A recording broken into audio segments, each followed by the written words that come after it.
So glad to see you all here this morning. And what I'm talking about this morning is kind of exactly what that song was talking about. The trouble with religion is, there's a lot of trouble with religion. And yet, Perry, I'm like real echoing. This is too loud. Fix me. Fix me. Fix me.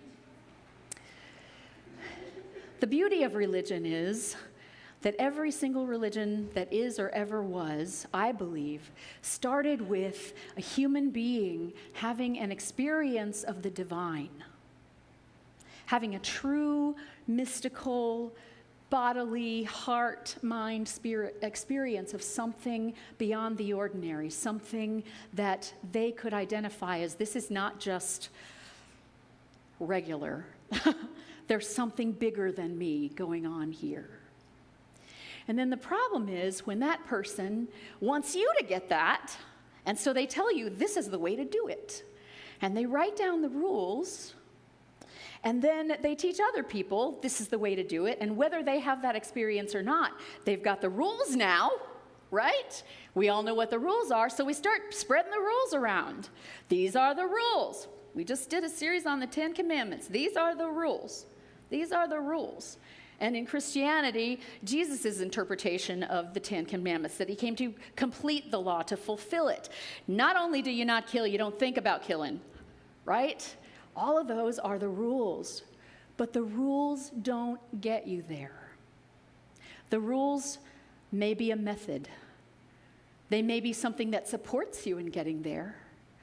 Even someone who has had a direct experience that comes directly to you and said, this is how it happens for me, it doesn't mean that it's going to happen for you that way. And the beauty of religion is that there are so many things set in place by people from ancient times through today that say, this is what helped me get there. This is what helped me get there. This is what helped me get there. And we know we're all more alike than we are different, right? The truth is we're all one, but we're all each unique as well. So we can use religion, whatever religion it is, as a support for having an experience of the divine. But we're all ultimately responsible for our very own individual, unique experience of the divine. And we can't codify it. I could have an experience today and write it all down and go, I know what I'm going to preach on next Sunday. This worked for me, and everybody else needs to do it. And if everybody else doesn't do it, then they just don't want it bad enough, right? It's not going to work.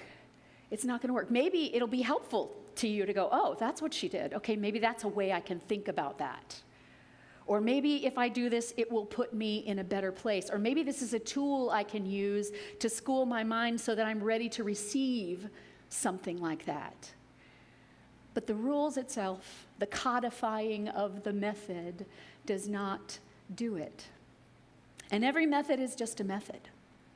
So, for instance, Moses, there's a lot of debate about whether he was even actually a real person or just sort of representative of something.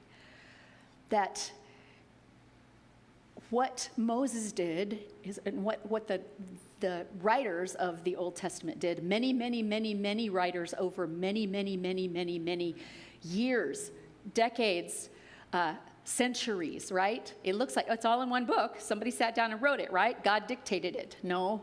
Many different writers, all men, over a very long period of time, all of them with their own individual agendas, hopefully at least some of them with their own individual experience of the divine, but not necessarily, right? And yet, these were teaching stories. They were meant to teach in the same way that you may hear a Native American story about coyote. And you know that literally a coyote didn't come and do all this, whatever. It's a teaching story. It's meant to teach you something. That is the way the Jewish religion works. There are teaching stories that are meant to make a point. And when we take those teaching stories and try to make them historical fact, we can get into some really deep trouble. And so Moses or the Hebrew children, there is a belief that there were people enslaved in Egypt who made their way out And these are what they followed. These are the rules that worked for them. They didn't eat pork. That worked for them. Trichinosis, I don't know why. It worked for them. They noticed somebody got a disease when they ate pork, so they said, we're not eating pork anymore, and they wrote that down, don't eat pork. And now today, it's like, you can't eat pork. No, not necessarily. Not necessarily. So you think of all of those in Exodus and in Deuteronomy and Leviticus, all those rules and regulations and declaring of abominations that came from somebody going, well, this worked. We should do this again. We should tell the next people coming along, don't do this. And then they went, oh, well, that's the rule. And then they wrote it down and they said, that's the rule and you better follow it or there will be punishment if you don't. And then on and on and on until we end up in a world like we're living in today. Yeah. And so if every person starts to tend to their own experience of the divine, then everything changes. So how do these things begin? I remember an old story, I don't know if it's just apocryphal or if it was a real thing, but about a woman who was newly married and was making a brisket for her husband. And she got the brisket in and she cut the end off of it and threw it away. She put the brisket in the oven, started baking it. And her husband said, why are you throwing away part of the brisket? She said, well, that's the way my mom taught me. We've always done it that way. And he's like, okay, but why? Did you never ask her why? She's like, no, I never asked her why. So she called her mom and asked, Mom, why did we throw the end of the brisket away? And her answer was, well, that's what your grandmother did. She threw the end of the brisket away, so that's what I've always done. So then they decide to call Grandma. Grandma, why do we do that? Why do we cut off the end of the brisket and get rid of it? And Grandma said, I don't have a pan that's big enough for a whole brisket.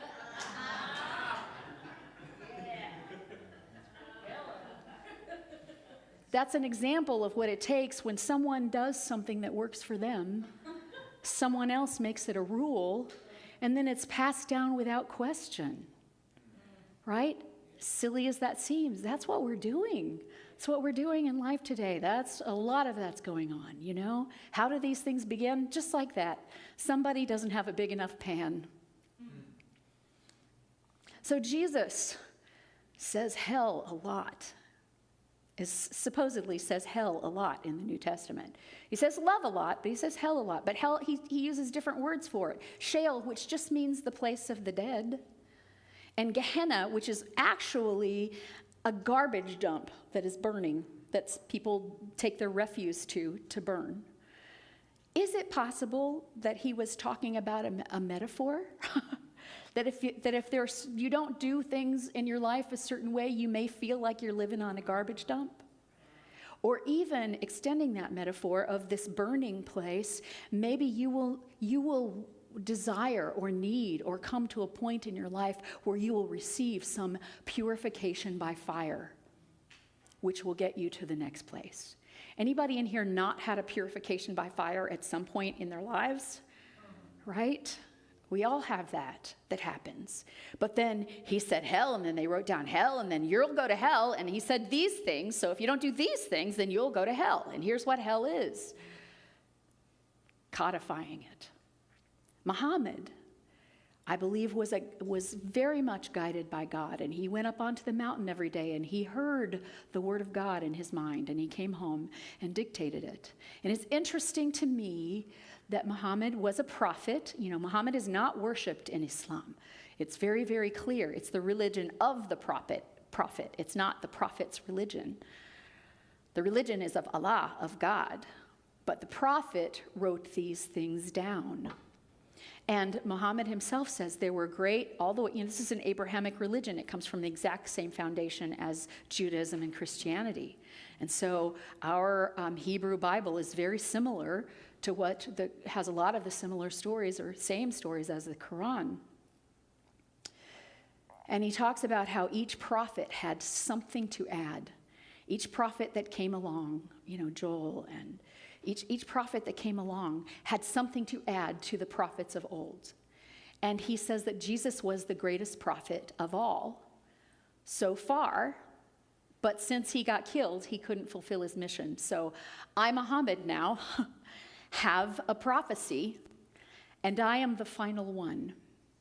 I think that's where we get messed up. Really, really good things that Muhammad said. Now, from today's standard, if we look at some of his dealings with women and so forth, you think, well, Islam is that's not a good religion. Well, what he said, which is things like a daughter can inherit half of what a son can inherit. That sounds really unfair to today's ears, but a daughter was not allowed to inherit anything at the time. So he was improving life for women, believe it or not. That was the intention there. And probably it was like, we can't go too far. Everybody will freak out, so we're going to go this far. And a lot of the other laws that came about from him trying to improve things. And he talked about jihad. He talked about the holy war, right? But he was very clear over and over again that actual war you only can use to defend yourself when someone else attacks. And that the real holy war is the war within yourself. It's the war within the love in your heart overcoming everything in your heart that is not like love. That's the true jihad. And yet, you write down holy war, people take it and run with it. Because guess what? Humans have agendas. They have things, well, I have something I want to get. I want to further this agenda. I want this to happen in the world of politics. I want this to happen in our culture. I want this to happen in the world of gender, right? So I'm going to take these words that have been written down that are revered, and I'm going to use them for my goals. And I'm going to interpret them so that they work for my goals. And yes, this is what has happened. And I used to think like, well, at least you can't twist Buddhism, right? Because Buddhists are very, very peaceful. That's the whole thing, right? There is a rift between Theravadan Buddhism and Mahayana Buddhism. The Theravada Buddhism says that only monks can do this. You can't reach enlightenment unless you're a monk, unless you leave everything behind, unless you go up into the mountains, unless you do these purification rituals and do what the Buddha did, and you'll never reach enlightenment otherwise. Mahayana is called the wider way. Theravada, the narrow way. Mahayana, the wider way. Anyone can reach enlightenment. Anyone who grasps this set of skills, who is able to start to tame their mind, listen to their heart, be present in the moment, right? All that sounds like really, really good stuff, doesn't it? So, who's right? They start fighting. Doesn't make any sense, but it's what happens. It's what happens. So, the other thing that happens in religion is that we disagree with an idea. I don't like that. And so then we target a person who speaks that idea or who lives that idea.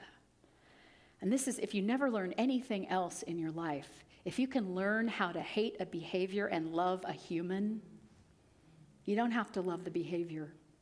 You don't have to love the behavior. But if you put the human out of your heart, then you have put the human out of your heart. Do you understand that you lose your own humanity when you start putting other humans out of your heart? So these are some problems with religion. And religion is defined today by certain things that it has to have in common. An internal disposition. People are seeking meaning. You're not going to have a religion unless there's something inside you that says, I want to know more. I want to know more than what this world is, what my eyes are telling me, what my senses are able to give me. And then what's called the numinous experience. An experience, a personal experience of awe, of wonder, a personal experience of love. That's what awe and wonder are. It's when you're so caught by something that the energy of love rushes through you and you are struck by it.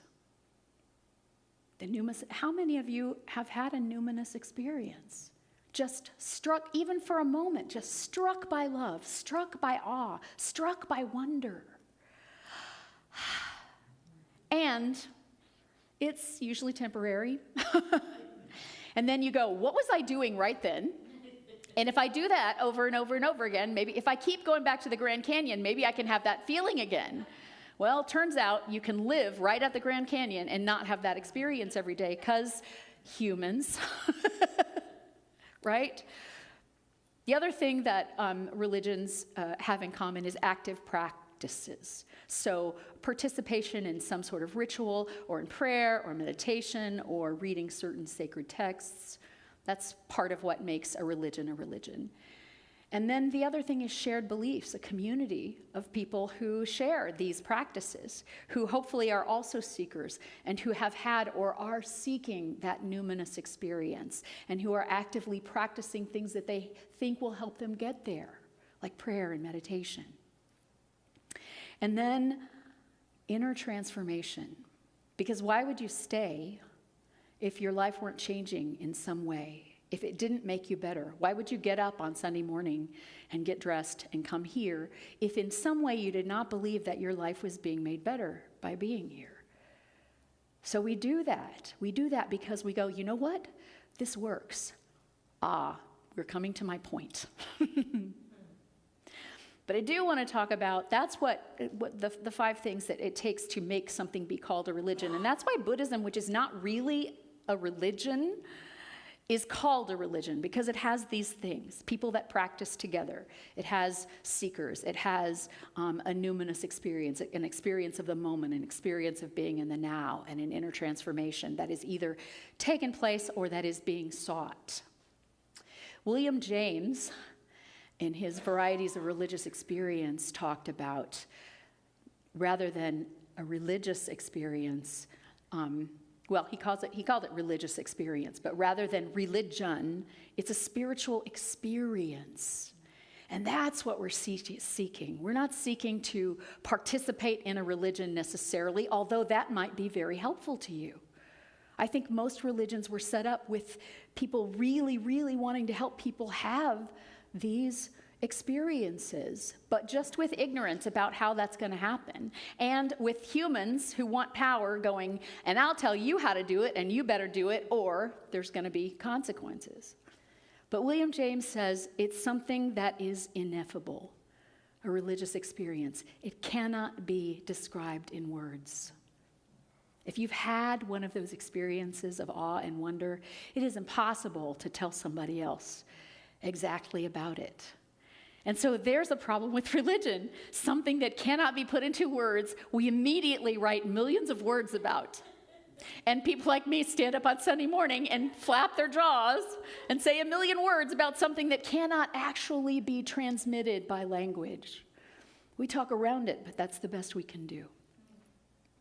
It's ineffable, it's noetic. It somehow imbues a very deep knowledge, a knowing, not a learning. I learned these things. That's what Peter Mayer was talking about in the song. I learned these things. I learned these scriptures. I learned this. I learned that Moses split the sea. I learned that Jesus made water into wine. But a noetic experience is, and I know that everything is holy. Where do I know that from? Did I read it in a book? Did somebody tell me in Sunday school? Or did I know at a deep level within me, without necessarily knowing how, that everything I look out at is actually holy, whole? The other thing William James says about the religious experience is that it's transient. It doesn't last for the rest of your life. It tends to be something short, that actual experience, that then we seek again. And we try to put ourselves in the position so that we can experience again. And we remember it so that we can recall it to mind and have it help change our behavior, right? He also says that it is happening to the individual. Like when you have a true experience like that numinous experience, it's not something that you go, okay, God, I'm going to have it right now. Right? It's something that takes you by surprise. That is like, the Buddhists say that you cannot find enlightenment on the path. It won't be there. But if you never get on the path, you'll never find enlightenment. Right? You have to be seeking. The seeking itself won't do it. You'll be given it at some point. That's called grace. That's what I call grace. And yet, if you're not seeking, it could be given to you a million times and you probably wouldn't notice, right? So it's passive. And the other thing that William James really talked a lot about is pragmatism, functionalism, that it needs to be something you can use. Otherwise, what's the point of it? Again, to my point. When I first decided to become a minister, the first thing I wrote down about what I wanted to do was to say, if what I teach is not practical, if it's of no good use, if it just makes you feel good on Sunday morning and then you go home and nothing has changed, then I'm not doing my job. I want to give you a tool that you can use that can actually make a difference in your life. That's what I'm not saying that's what I do. I'm saying that's what I try to do. That's my intention. Because if religion doesn't help you, why do it? Why? So in the end, who can tell you whether you should meditate, or how you should meditate, or how much you should meditate, right? What they can tell you is, I meditated, and this is how I did it, and this is how much I did it, and I had an experience. Did it happen because of the meditation? I don't know, but that's what I was doing when it happened. That's the best anybody can do, and that's not a rule. That's not codifying a behavior. That's sharing a tool. Who can tell you how to pray or what to pray?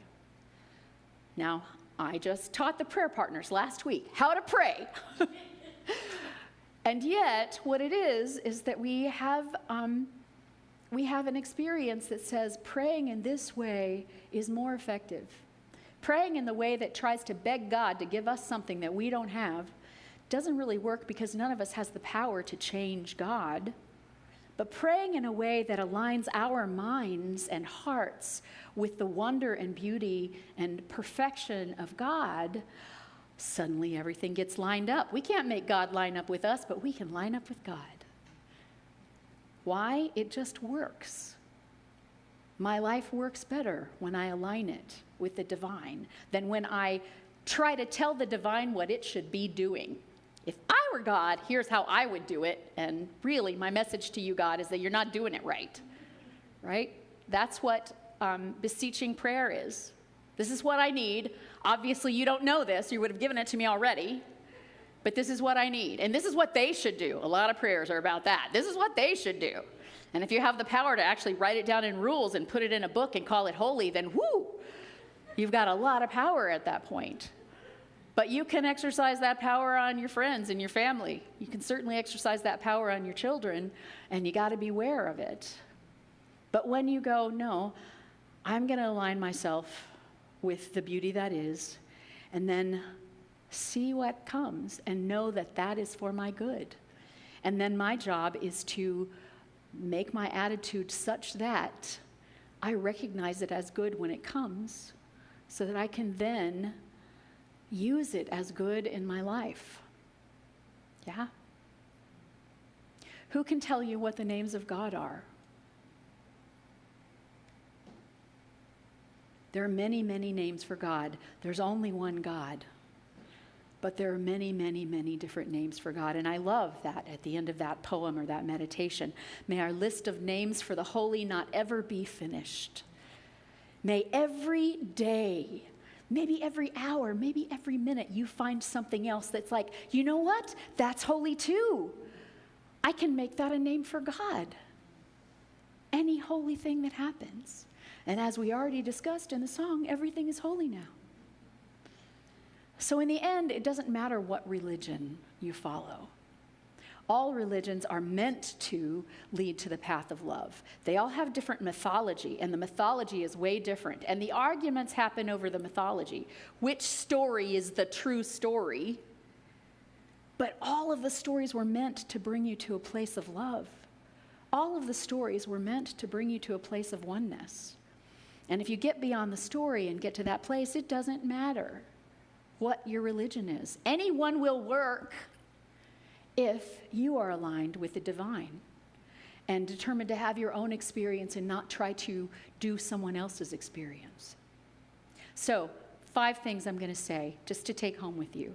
You can't have someone else's experience. You can only have your own. Here or there or anywhere else or anything you read, take what you like and leave the rest. Take what you like, take what makes sense to you, and maybe store the rest. Okay, that didn't make sense to me right now. I'll just put it over there, right? Maybe it'll make sense to me someday, but here's what makes sense to me now. And then put it to active use in your life, which brings us to number 3. Take a vow of practicality. Say, I'm going to do what works. You ever start doing something and notice it really works? You start a workout program, you go, wow, I'm getting stronger, I'm losing weight. I'm going to stop doing that now. And complain because I'm getting weaker and I'm not losing weight. We tend to do what works and then we get human and we stop doing it. So make a vow of practicality. Find out what works for you. It doesn't matter if it works for anyone else. Find out what works for you and do it. And make meaning of your life. You don't have to search for the meaning of your life. Make meaning. What's happening right now? How can you make it meaningful? Through your own thinking, through your own actions, through your own way of being in the world and of being in relationship with others. Make meaning. And if you so desire, what I find is that it is helpful to do this in community. It's helpful to do this with support of other people who are also trying to do the same thing. Not to have your experience of the divine, but to have their own and to share tools. This is what's working for me, and this is what's not working for me. To be able to share that and to be able to support each other through it. If you take those 5 things, then you will have your own religion, and you don't have to call it a religion. You are making meaning of your life and having a spiritual experience in your daily life. Making everything holy now. It's up to you. Nobody else makes it holy, y'all. It's not like, oh, this is holy because somebody struck it by lightning, and this is not holy because it's a different thing. Everything is holy if you make it holy. If you see the sacred in it. So you get to do that. And may our list of names for the holy not ever be finished. And may we hear God chuckling with us as we find still more.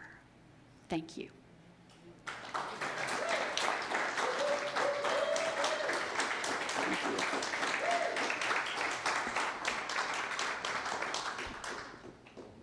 Okay, we're going to take that into a short meditation. Let's just everybody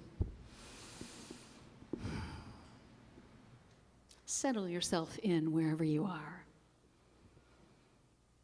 And just become aware of your breath. Is that a rule? No, it's not a rule. But I noticed that you can only breathe right now.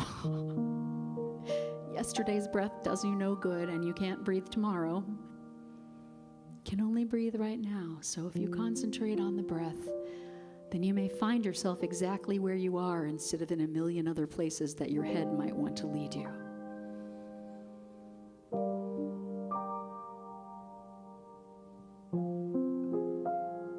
And as you notice your breath, you don't have to do anything with it. Just notice,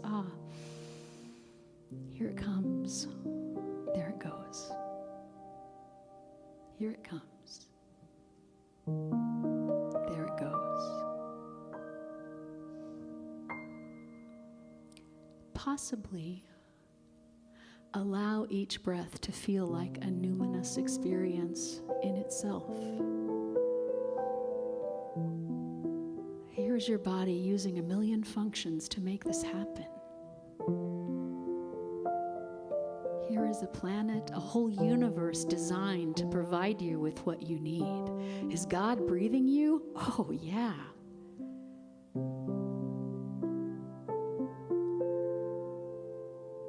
Think of all the things that had to come together in order for you to take in oxygen molecules. And send them throughout your bloodstream to keep you alive, and then breathe out again.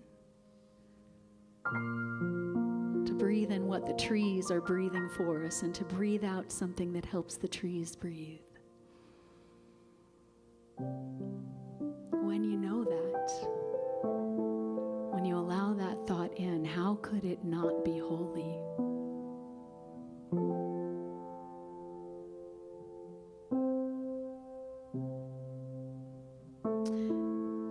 And if something as simple, as ordinary, as easily forgettable as the breath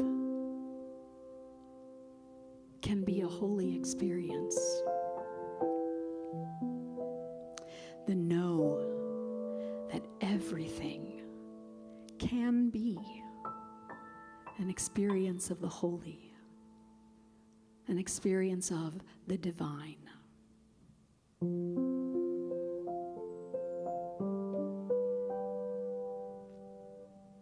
What if your awareness of yourself, just your ability to know, I am,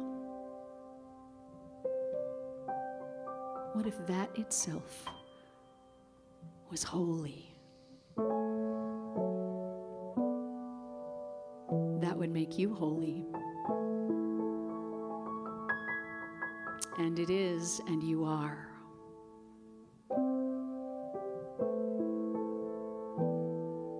So when you say everything is holy now, you have to include yourself. I am holy. I am whole.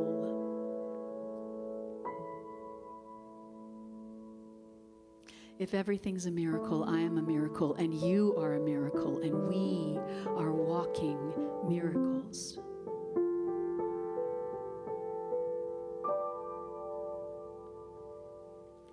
And if it's true for us, it's true for everyone, regardless of whether we approve of their behavior.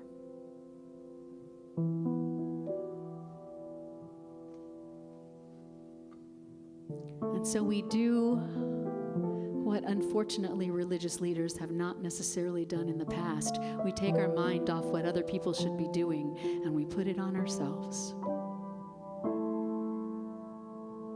How can I so seek the holy in life, so make myself available to it,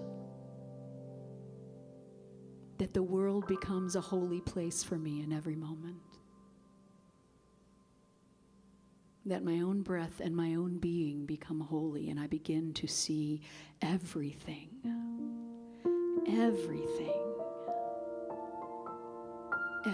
is holy. Now.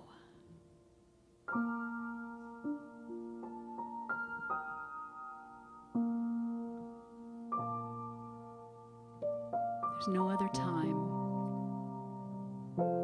There's no other place to experience the holy other than right here and right now.